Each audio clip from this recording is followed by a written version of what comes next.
Imagine a cold, silent room hidden beneath a Russian museum. In the farthest corner, behind shelves of forgotten relics, sits a sealed wooden vault. Archaeologists haven't opened it in hundreds of years. Inside, archaeologists carefully lift the lid and pull back layers of old cloth. Their eyes freeze on what they see. The image before them is a painting of Jesus, unlike the one commonly found in churches or Sunday school books. This Jesus is black. It isn't just one painting.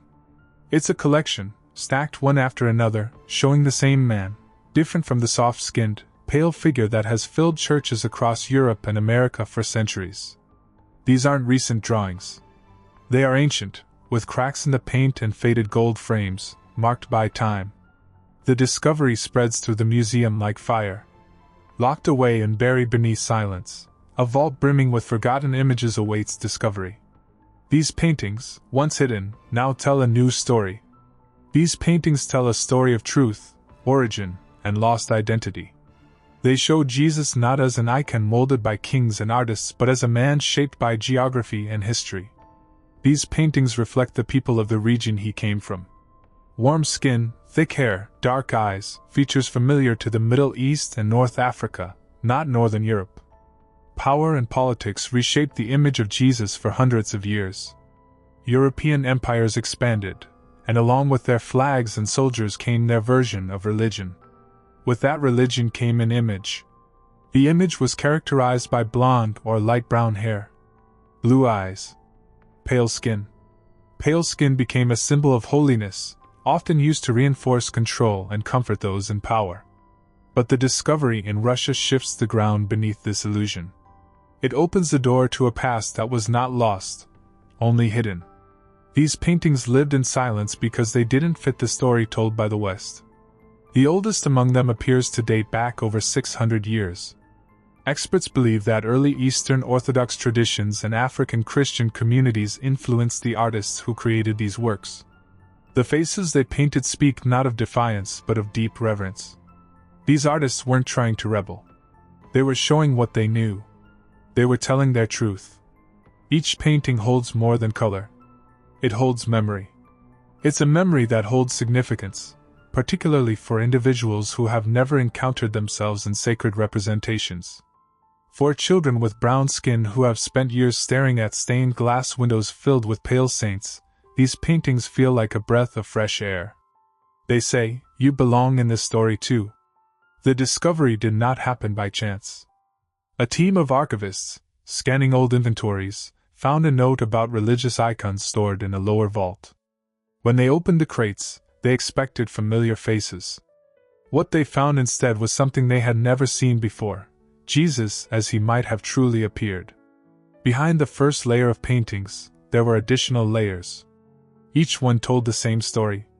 Each one carried a different version of faith than the one most people know. These discoveries reveal that there is much more to the biblical story than you ever imagined, truths that have been kept secret for centuries, waiting for the right moment to be discovered. And now, as old certainties are put to the test, finding clarity and understanding can completely redefine your faith journey. That's exactly what Forgotten Prophecies, the apocalyptic revelations that can change your future, offers. A path of guidance and wisdom through little explored biblical revelations, pointing to what really awaits us. This ebook delves deep into the prophecies and provides insights into tomorrow, and best of all, it's available for free. Click the link in the first comment and secure yours now before this opportunity is gone. Word spread beyond the museum walls. Scholars, religious leaders, artists, and even schoolchildren came to see the paintings. The air around the display became heavy with emotion. Some wept. Others stood in silence, not out of shock but out of recognition. Something inside them felt seen. The discovery in Russia did not just reveal paintings. It revealed a hidden truth that has lived in the shadows for too long. It brought forward voices from the past, whispering across time, saying, "This is what we saw. This is what we believed." In churches, the conversation began to change. Some priests welcomed the images, placing them in public spaces for reflection. Others pushed them aside, unsure of how their congregations might react. But the images, once seen, could not be unseen. They stirred something deeper than doctrine. They touched identity. The discovery sent waves through religious and academic circles. It wasn't because no one had previously contemplated this version of Jesus. Rather, it was due to the location of its discovery and the prolonged concealment. This was Russia, a land known for preserving rigid religious tradition. It wasn't last week that these paintings emerged. They were made when artists painted slowly, with conviction, often under the guidance of priests and monks. For generations, religious spaces around the world have promoted one central image of Jesus: light skin, light hair, blue eyes. This wasn't accidental. Paintings, sculptures, church windows, literature, and even Hollywood films reinforced it. But that image, born from Renaissance Europe, does not reflect the historical man born in Bethlehem during the Roman Empire. Jesus was born in a region now known as the Middle East. He would have grown up among Semitic peoples. His features, according to forensic anthropologists, would have included dark skin, dark hair, and a strong Middle Eastern bone structure, nothing like the Western image people grew up worshipping. However, for hundreds of years, the world saw a different picture. This was not a search for truth, but rather a quest for control. Remember, the ebook that reveals even more about these little-known prophecies is still available for download. But act quickly, only a few copies remain. Don't miss out on the chance to discover what could revolutionize your understanding of the future. European colonization didn't just take land. It took identity. As they exported faith to Africa, the Americas, and Asia, they packaged it with images that resembled the colonizers. The Jesus they carried in books and churches didn't just save souls, he reinforced racial hierarchies, consciously or not. This is why the Russian paintings hit so hard. They don't just disrupt art history. They strike at the root of how billions perceive God, faith, and themselves. For black and brown communities, the discovery is a revelation. For centuries, people denied representation. When people never see themselves in holy spaces, a quiet message forms that they are separate from holiness. That power, purity, and salvation come from outside their own image. The psychological toll of this is deep. Some started as children, being told they were made in God's image, but never seeing it in their skin. These paintings, hidden for centuries in a Russian vault, are now acting as a mirror. There have been mixed reactions across religious communities. Some believers find peace in the idea of a more accurate Jesus. Change is uncomfortable, especially when it confronts what people believe is sacred. And yet, the facts are becoming harder to ignore. Geno Jennings, a preacher known for challenging mainstream religious thought, has been vocal about this issue for years. He reminds his followers that the Bible itself offers clues about Jesus' appearance. Jesus was from the land of color, surrounded by people of color. This isn't symbolic, it's geographic and genetic truth. While knowing Jesus' appearance helps us break false narratives, salvation comes from obedience, not skin. What matters is not how Jesus looked but what he said, what he did, and what he stood for. The paintings found in the vault beneath the Russian Museum are not just old, they are ancient voices on canvas. The pieces are being looked at by experts, who think that many of them are from the 14th and 15th centuries. This was when Eastern Orthodoxy was growing and Russia was becoming a major spiritual and political power. Some of the artifacts came from places that were in close contact with the Byzantine Empire and early Ethiopian Christian communities. In these areas, pictures of holy people with darker skin were more common and accepted. These paintings, which have been kept in climate-controlled archives for decades and have not been seen by the public, show a hidden artistic tradition that was very different from the clean version of Jesus that Western Europe pushed. Don't forget that the gateway to these life-changing revelations is just a click away. Secure your copy of the ebook. Forgotten Prophecies, the apocalyptic revelations that can change your future. Now before it's too late. They are limited.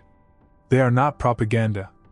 These things are records, kept proofs of belief and identity from people whose religious art did not fit the colonial style. In that era, image meant power. And power, across Europe, meant widening history. From the 1600s to the 1700s, when European colonization and the transatlantic slave trade were at their height, Western religious institutions solidified the idea of Jesus as a pale-skinned, light-eyed savior. This version became the face of conversion campaigns, painted in cathedrals and burned into stained glass windows. Art, once used to reflect community belief, became a weapon of uniformity. By the Renaissance period, artists like Leonardo da Vinci and Michelangelo had reimagined the Holy Family with the beauty standards of elite Italian courts. Jesus' skin grew whiter. His hair is lighter. His image is safer. But the paintings in the Russian vaults say something different. Some of them bear writing in Old Church Slavonic. Others have notes from monks referencing ancient liturgical texts. In one inscription dated 1453, just months before the fall of Constantinople, an artist had written, "For the Son who walks among us in the sun." This is a subtle yet deliberate nod to his dark skin, drawing on scripture and cultural memory rather than foreign aesthetics. In Eastern Orthodox Christian traditions, especially those that were shaped by early African Christianity, Jesus was never meant to look like a European. Parts of Abyssinia, modern-day Ethiopia and Eritrea, and Coptic Egypt depicted Christ with dark features, adorned in robes of deep crimson and gold. These were not regional edits. These were honest portrayals, authentic reflections of the people who worshipped him. Over time, as the Catholic Church grew more centralized and its political reach expanded, these depictions were quietly pushed to the margins. The Catholic Church replaced the manuscripts. They repainted the icons. Russia silently boxed up and stored anything that didn't align with Eurocentric ideals. The world had curated, exported, and enforced a single global image of Jesus. The goal was to create a unified, dominant, and control image of Jesus. One image can draw some individuals nearer to God, while silently pushing others away. The fear doesn't come from the paintings themselves. It comes from what they undo. They make people face the uncomfortable truth. A lot of the images people thought were sacred were actually shaped by political goals, colonial power, and the erasure of culture. Don't miss out on the opportunity to secure your free ebook, packed with never-before-seen revelations. Act now. There are only a few copies left to uncover the mysteries that await you. Generations of believers were taught a version of divinity that did not include them. Millions of people of color kneeled in front of a face that never resembled their own because someone deemed their truth too perilous to reveal. The fear is that if this image was reshaped, so were others. Perhaps other aspects of spiritual identity were also concealed, substituted, or altered. That entire generation was raised on a version of history designed to control, not enlighten. A long time ago, nearly 2,000 years, people who followed Jesus didn't draw his face. They didn't paint him on walls or carve his image into stone. They didn't lack affection for him, but they held the conviction that his strength wasn't derived from his appearance. It came from what he taught. Back then, Christianity was still very new. Followers of Jesus were small in number, often persecuted, and had to keep their faith quiet. Instead of depicting Jesus in images, they employed symbols. Simple ones. One of the most important symbols was a fish. It might seem strange, but the Greek word for fish, sigma or ichthyes, was used as a secret code. Each letter stood for words that meant, Jesus Christ, Son of God, Savior. When early Christians saw a fish drawn in the dirt or scratched into a wall, they knew they had found someone else who believed. Another common image was the Good Shepherd. This image did not depict Jesus as a man with a beard or long robes. Instead, the artist depicted Jesus as a young shepherd boy, bearing a lamb on his shoulders. This was a way of showing how Jesus cared for his people, the same way a shepherd watches over his sheep. These first images weren't about appearance. They were about meaning. They were messages of hope, protection, and quiet courage during dangerous times. These early artworks appeared on tombs, in catacombs, underground burial places, and hidden spots where Christians gathered in secret. This was happening in the 2nd and 3rd centuries, long before churches had stained glass or golden altars. The focus wasn't on what Jesus looked like, it was on who he was. In the early 4th century, something big happened. The Roman Emperor Constantine decided to support Christianity.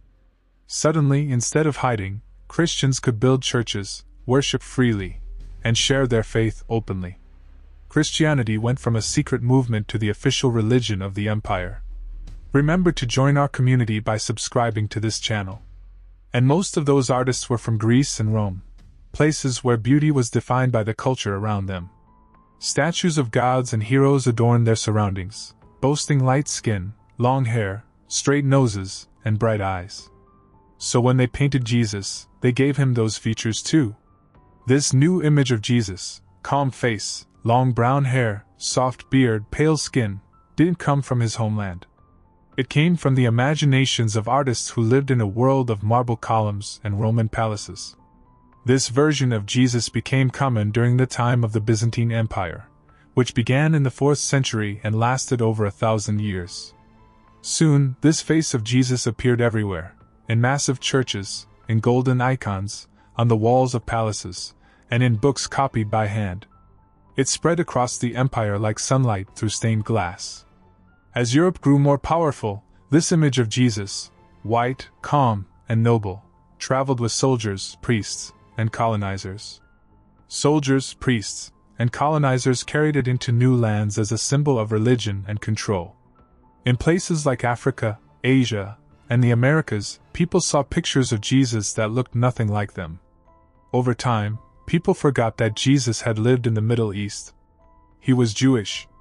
He was born in Bethlehem, grew up in Nazareth, and walked through dusty, sunlit streets with people who looked nothing like the images painted in golden halls. His skin was likely dark and sun-weathered, his hair thick and coarse. He came from a place where people wore robes not for fashion, but because of the heat. He spoke a language called Aramaic, not Latin or Greek. He prayed in temples and lived among people whose faces told a different story than the one painted in European cathedrals. The discovery of long-forgotten paintings in a Russian museum didn't just reveal rare artwork.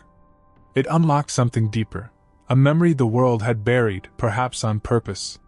What those images offer isn't only history. They bring a new way of seeing, one that has been waiting in silence for centuries. Are you enjoying the story? Support our channel by clicking the subscribe button. These ancient depictions don't shout. They don't try to rewrite the story of faith. They simply tell it in fuller color. They widen the lens.